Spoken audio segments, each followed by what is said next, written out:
about my journey, talking about my journey, I have been a documentary photographer, and like I have been documenting using digital cameras only. How we do it? No, because it's easy to work with cameras also. No, but yeah, when I moved to Likir, it was during the start of Corona, like when it has hit all around, no, in the world and India also. It was start of 2020 when I had come here, and it was supposed to be for a one-day thing, which I was in Leh, and people were almost stuck wherever they were. No, we were not allowed to go anywhere else, and I was also like kind of getting frustrated staying in a place like a city like town like Leh. Then I decided why not come to Likir, because in Likir, if you search in Google also, it will say a potter's village, because it used to be a potter's village at one point of time. Now there's only one potter left, but at one point of time when the king used to be there, everyone used to be a potter. So I found it interesting. I came to Likir, and the idea was that I just come here for a day and the next day I go back. I came here the day, and luckily just the day after, like they told like all the villages you should not be accepting any guests. So in Likir also no other tourists were allowed to come, and that was just the day before I had come. Then I was almost here. Then I said thought fine, why not I stay here for a few more days? Because that time I didn't have any interest in the village also. It was for my own safety, no? Because I go to city and then again I go through the hassle, I don't know what will happen. So I stayed back. But then slowly after staying back, no, I felt like there was a lot which the place had to give.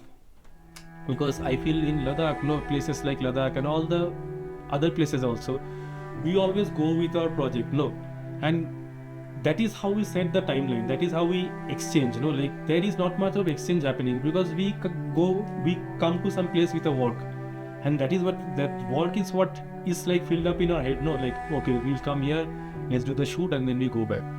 But then I decided this is a chance for me, I don't have any work right now, but this is a chance for me to learn something. There can be this exchange, happening, that there is something for me also to learn. So then I thought of staying back in this village. And what I did was, then after next 1 year, even though I had come here to take photos only, because that was the only motive, I had no other motive, because I didn't know anyone here, I decided for next 1 year, I won't be taking any photo. I kept my camera aside.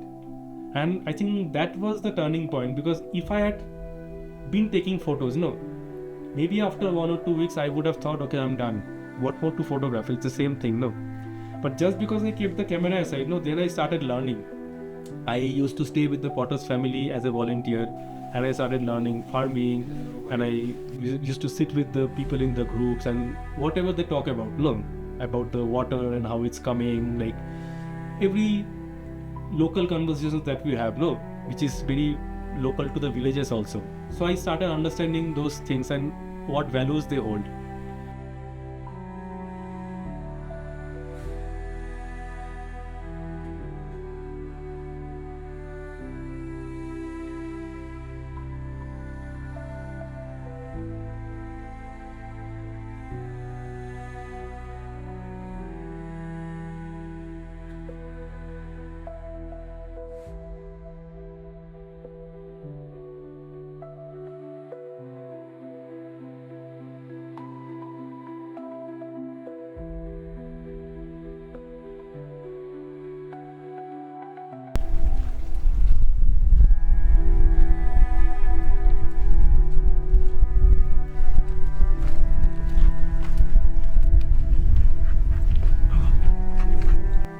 Then I realized there was a lot more to learn.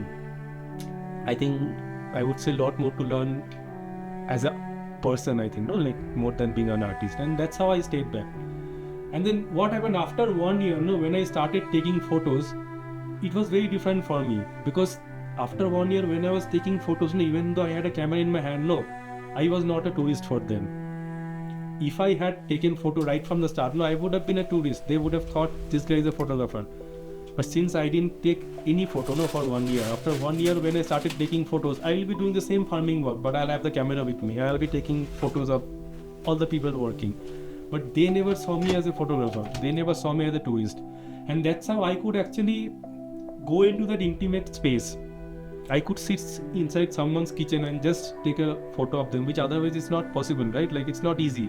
You cannot walk into someone's house. So I think this is very important, like being an artist, being a photographer also, that you need time. Of course, you can take that moment in one click, but it's always good to wait, because it's the more you wait, no, like there's a lot more learning happening also. And that's how I stayed back also. And I stayed back with the Potter's family for 2 years, and after 2 years I started building up this small house, because I felt I needed a studio space.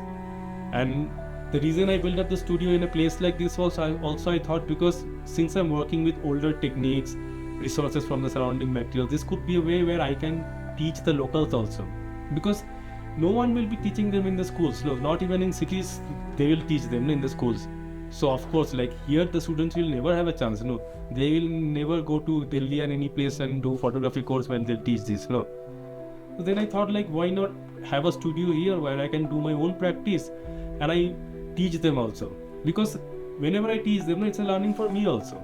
And that's when I decided this can be a good thing, that I teach them these older techniques, we make cameras and we make photos, and through all these photographs, we start making an archive of every village.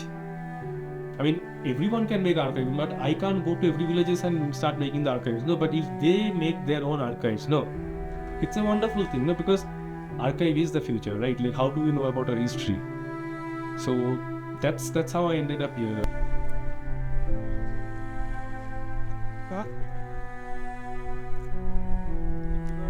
They'll go with the traditional things and more of the mainstream.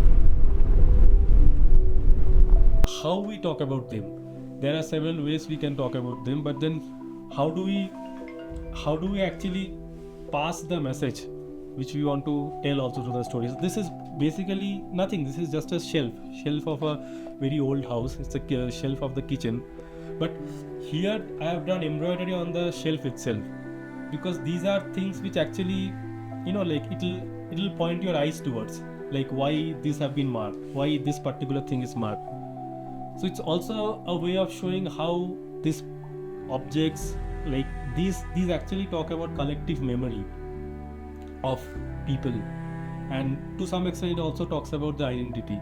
So most of the photos were made like this. So if I talk about this one, this is also from the Changtang region, but this design, this is a very common pattern which is used in the Tibetan carpet, like the weavers use this pattern.